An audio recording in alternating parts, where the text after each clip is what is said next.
നാഗാരാധനയ്ക്ക് പേരുകേട്ട പാതിരി ഒന്നത്ത് മനയെക്കുറിച്ച് കേൾക്കാത്തവര് ചുരുക്കമായിരിക്കും അല്ലേ.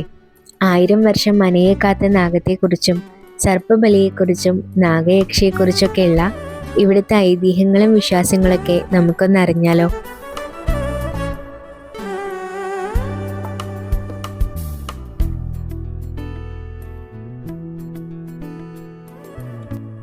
Hello friends, പുതിയൊരു വീഡിയോയിലേക്ക് എല്ലാവർക്കും സ്വാഗതം.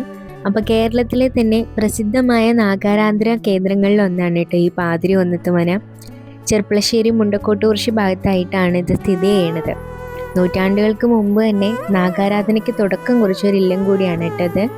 പ്രാദേശികമായിട്ട് നാഗാരാധന നടത്തുന്ന ഒരുപാട് ക്ഷേത്രങ്ങളുണ്ടെങ്കിലും പാരമ്പര്യമായിട്ട് ആധികാരിക അവകാശമുള്ള 6 or 7 കേന്ദ്രങ്ങൾ മാത്രമാണ് ഉള്ളത്.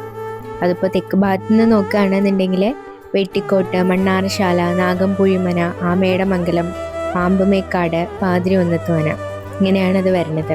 ഇപ്പോൾ നമ്മുടെ വടക്കൻ കേരളം എടുക്കുകയാണെങ്കിൽ കാസർഗോഡ്, കണ്ണൂർ, വയനാട്, കോഴിക്കോട്, മലപ്പുറം, നമ്മുടെ പാലക്കാട്, ഇവിടെയൊക്കെ പ്രാധാന്യം നൽകുന്നത് ഈ പാതിരി ഒന്നും മനയ്ക്കാണ് കേട്ടോ.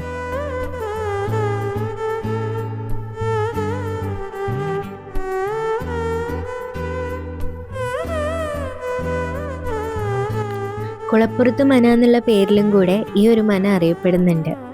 പഴമയും സൗന്ദര്യമൊക്കെ ഇപ്പോഴും അതേപടി നിലനിർത്തി പോരുന്ന ഇടാണ് എന്നുള്ളത് ഈ കയറി ചെല്ലുന്ന ഭാഗം തന്നെ നമുക്ക് പറഞ്ഞു തരുന്നുണ്ട്. പ്രകൃതിയെയും നാഗത്തെയും ഒക്കെ ആരാധിക്കാൻ ഉതകുന്ന തരത്തിലുള്ള ആവാസ വ്യവസ്ഥയൊക്കെ നല്ല രീതിയിൽ സംരക്ഷിച്ചു വരുന്നുണ്ട്. അനാവശ്യമായ നിർമ്മാണങ്ങളോ ശബ്ദങ്ങളോ ഒന്നും ഇല്ലാത്തതുകൊണ്ട് തന്നെ നല്ല കാമായിട്ടുള്ള ഫീലാണ് നമുക്ക് കിട്ടുന്നത്.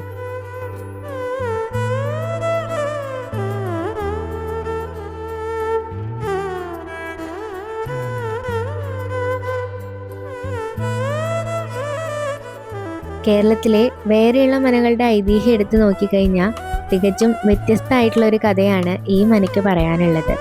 അതാണ് ഇവിടുത്തെ പ്രത്യേകതയും. ഒരു 1300 വർഷങ്ങൾക്ക് മുൻപാണ് ഇവിടുത്തെ ഒരു ദമ്പതി കുടുംബത്തിന് സന്താനങ്ങളില്ലാതെ വന്നപ്പോൾ അവർ വടക്കുന്നാഥനെ ഭജിക്കുകയും വടക്കുന്നാഥൻ്റെ അനുഗ്രഹം കൊണ്ട് അവർക്കൊരു ഉണ്ണിയായ സർപ്പവും ഒരു മനുഷ്യക്കുഞ്ഞും ജനിക്കേണ്ടായി. സർപ്പവും ഉണ്ണിയും ഒരേപോലെ തന്നെ ഇല്ലത്ത് വളർന്നു. അവർ ഉണ്ണണതും ഉറങ്ങണതും എല്ലാം ഒരുമിച്ചായിരുന്നു. പിന്നെ പേടി കൊണ്ട് ശാരദത്തിന് വിളിച്ചാൽ പോലും ആരും ഇല്ലത്തേക്ക് വരാണ്ടായി. നിവൃത്തിയോടുകൊണ്ട് അച്ഛൻ നാഗത്തോട് പുറത്തിറങ്ങി നടക്കരുത് എന്ന് പറഞ്ഞു. അച്ഛൻ്റെ ശാസന കണക്കിലെടുത്തില്ലെങ്കിലും അമ്മ കൂടെ അപേക്ഷ പോലെ ഈ കാര്യം പറഞ്ഞപ്പോൾ നാഗത്തിനത് വലിയ സങ്കടമായി. അമ്മ വിഷമിക്കേണ്ട, എന്നെ ആരും ഇനി അകത്ത് കാണില്ല. അമ്മ എനിക്കുള്ള ആഹാരം നിത്യവും തന്നാൽ മതി. ഞാൻ വടക്കനിയിൽ അന്തർധാനം ചെയ്യാണ്.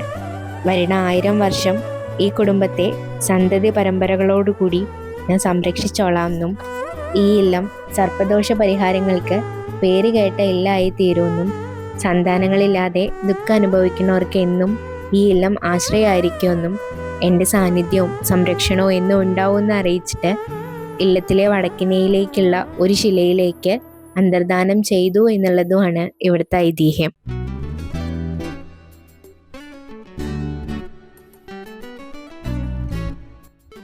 നാലുകെട്ടും നടുമുറ്റവും നീളം വരാന്തകളും ഒക്കെയുള്ള പ്രൗഢഗംഭീരമായ ഒരു തറവാടാണിത്. വടക്കിനിയിലാണ് നാഗരാജാവും നാഗരക്ഷയും ഉള്ളത്. കൂടാതെ നാഗഭൂതം എന്ന് പറയുന്ന ഒരു സങ്കല്പം കൂടെ ഇവിടെ ഉണ്ട്. തെക്കിനിയിലാണ് പണ്ട് അന്തർജനം പ്രസവിച്ച മുറിയുള്ളത്. മൂലസ്ഥാനമായിട്ട് കണക്കാക്കിയിട്ട് നിത്യവും ഇവിടെ വിളക്ക് വെക്കാറുണ്ട്.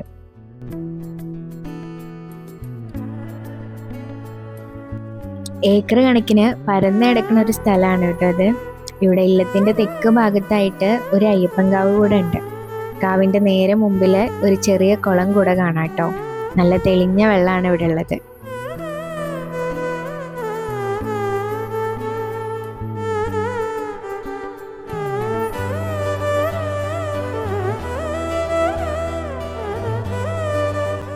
ഇല്ലത്തിൻ്റെ ചുറ്റും ഒത്തിരി നാഗരൂപങ്ങളും കാവുകളൊക്കെ കാണാം കേട്ടോ. വർഷത്തിൽ ഏത് ദിവസം വേണമെങ്കിലും നമുക്കിവിടെ വന്ന് സന്ദർശിക്കാവുന്നതാണ്. അതേപോലെ തന്നെ ഇവിടെ കന്നിമാസത്തിലെ ആയില്യത്തിലാണ് കുറച്ച് തിരക്ക് കൂടുതലായിട്ട് ഉണ്ടാവുക. അതേപോലെ തന്നെ വൃശ്ചിക മാസവും ഇവിടെ സന്ദർശിക്കാൻ ഉചിതമായിട്ട് പറഞ്ഞു കേട്ടിട്ടുണ്ട്.